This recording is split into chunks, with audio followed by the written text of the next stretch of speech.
Hello there, I'm Christina Jump, and I am the Civil Litigation Department Head at the Constitutional Law Center for Muslims in America. Right now I want to talk about cell phone searches. Where are we now? What does the law require and what does the law prohibit? So let's get started on that.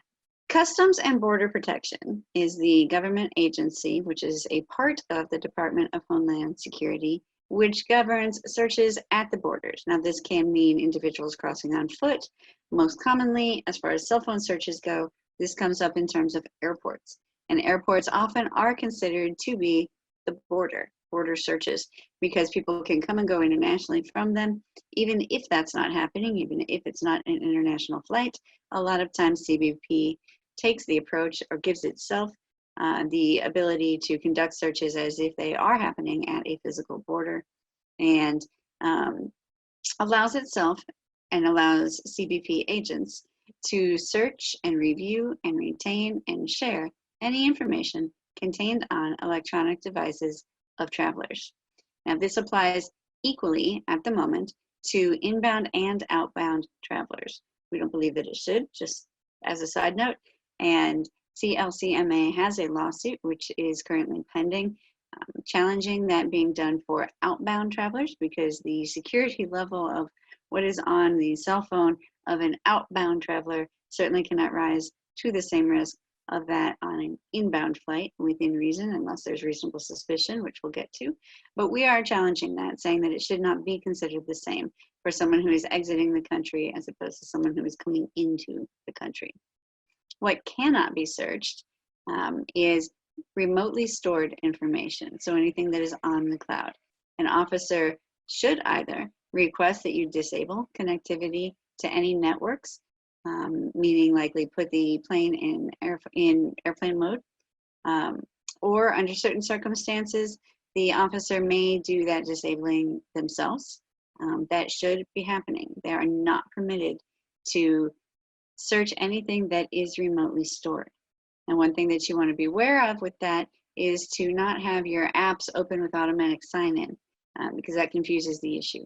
If you have an app which is open and which has automatic sign-in, where it automatically plugs in your password, and anything, even if stored on the cloud, will automatically become accessible without taking any additional steps, that's something that you want to make sure is not accessible at the time that you travel, because that should not be searched. There are two types of searches that are evaluated under the law. The first is a basic search. For a basic search, that can happen to anybody. There's no reasonable suspicion required on the part of the CBP or TSA officer. That is a manual search where the officer will turn on the phone or other device, laptop, for example, or iPad, and will look at and read text messages, call history, contacts, emails, photos, notes, any browsing history, and what apps are there. Now, again, they should not be going into the apps, but they'll look at what apps are there. For an advanced search, that must have reasonable suspicion. The officers must have a basis for additional suspicion before doing an advanced search. And an advanced search connects external equipment through a wired or wireless connection to the electronic device, not merely to gain access to the device, but to review, to copy, to analyze its content. So this would be where they might be downloading things. There is an exception where there's not reasonable suspicion required to conduct an advanced search if there is a national security concern. That is not specifically or clearly defined. We are challenging that as well with several of our ongoing lawsuits, as are several other agencies who are bringing lawsuits challenging this as well. But at the moment, national security concern is pretty vague and not really clearly defined. But that is the avenue that, because of that, we see the agencies like TSA and CBP using to try to get around the requirement of proving that there's reasonable suspicion. Now, as far as searching devices, this should be done in the presence of the individual, but it doesn't have to be. You likely will not actually witness your device being searched. You won't see the search itself. It may be that an officer turns it on and for a basic search will flip through and ask you, who's this person in this photo? Who's this person in this photo? I see this person's name in your phone. How do you know them? Those sorts of things may happen.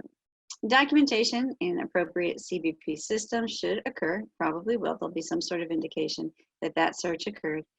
But officers should not purposefully take action that's going to make any changes to the contents of the device. They shouldn't do anything that will affect what you have there. They shouldn't add and they shouldn't subtract. So if you happen to see a phone number in there that wasn't in there before, or something in call history or text history that was not in there before, you're going to want to take a screenshot of that, and then you're also going to want to delete it right away. For professionals, special procedures apply, and that is for legal, medical, and journalism and business materials. Legal materials are given extremely high protection, fortunately. That's to protect the right of attorney-client privilege. So for example, when any of us fly with a laptop or with our phone, we will point out there is attorney-client privilege material on there. This is the phone that is used in regular business, in the course of regular business, for business purposes, and therefore contains, as a phone, a device belonging to a legal professional, it contains attorney-client privilege material, and therefore that they can't just search it.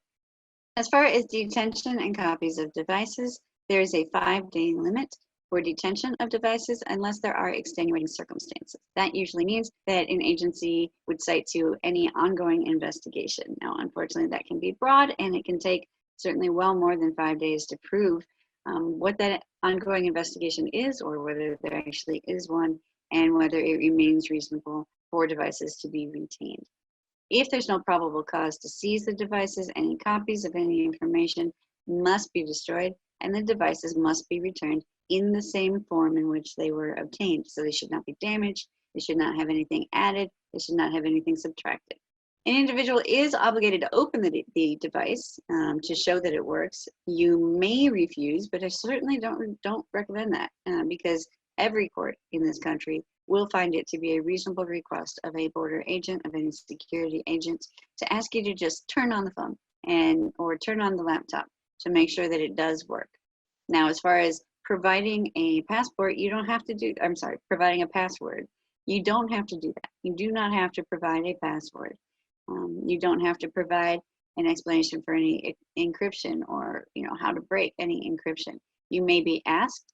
There may be consequences if you do refuse. Your phone may be detained. You may be flagged for heightened screening in the future, where you might see the 4 S's on your boarding pass, as in the photo on the slide. So just be aware of that. You are not required to give that, and they are not required to make your life easy if you refuse. So it is absolutely your right. Just understand there are likely to be consequences for that. Now, the right of search and seizure, protections from search and seizure, are covered by the 4th Amendment to the U.S. Constitution. And that amendment states, as listed here on the slide, that the right of the people to be secure in their persons and papers and effects shall not be violated. No warrant shall be issued without probable cause, supported by an oath and affirmation, particularly describing what is going to be searched and the persons or things that are going to be seized. So that's the 4th Amendment language, and that's what gives protection to individuals from having unlawful government seizures without probable cause.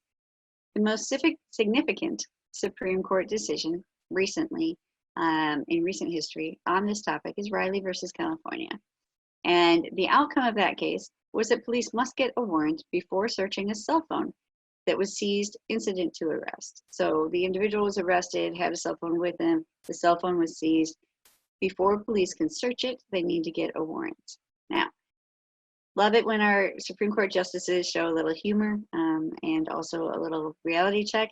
One of the quotes from that case is that cell phones are now such a pervasive and insistent part of daily life that the proverbial visitor from Mars might conclude that they were an important feature of human anatomy, that they've actually become a part of us. So based on that presumption, that visitor from Mars might think they're actually a part of us and attached to us, cell phones are considered to be, in many cases, mini computers that happen to have the capability to be used as a phone as well. They could just as easily be called cameras, video players, Rolodexes, calendars, tape recorders, libraries, diaries, albums, television, maps, or newspapers. So there's a whole bunch of information stored on there, and in recognizing that reality, the Supreme Court said that police must get a warrant before searching a cell phone. Now I want to spotlight one of our cases, which is ongoing. We made reference to it earlier, El Sharkawi versus the USA.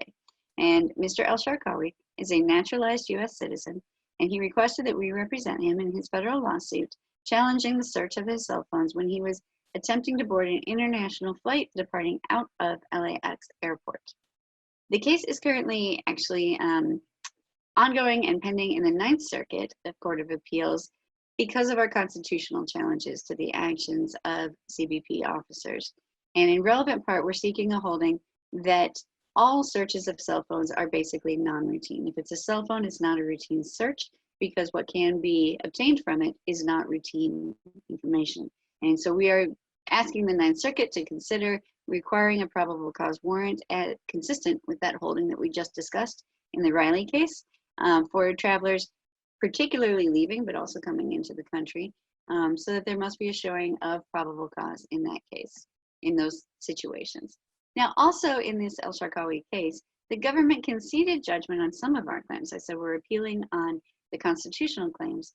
The government conceded and agreed to pay our guy some damages at the lower court level on our tort claims because they lost the motion to dismiss, and instead of having to move forward and produce documents justifying why the government did what it did, they opted instead to do what's called an offer of proof, which you can see in the screenshot that's here, and just offer to concede judgment and pay the damages on those claims instead of having to go forward and provide documents and answer questions during the litigation discovery process.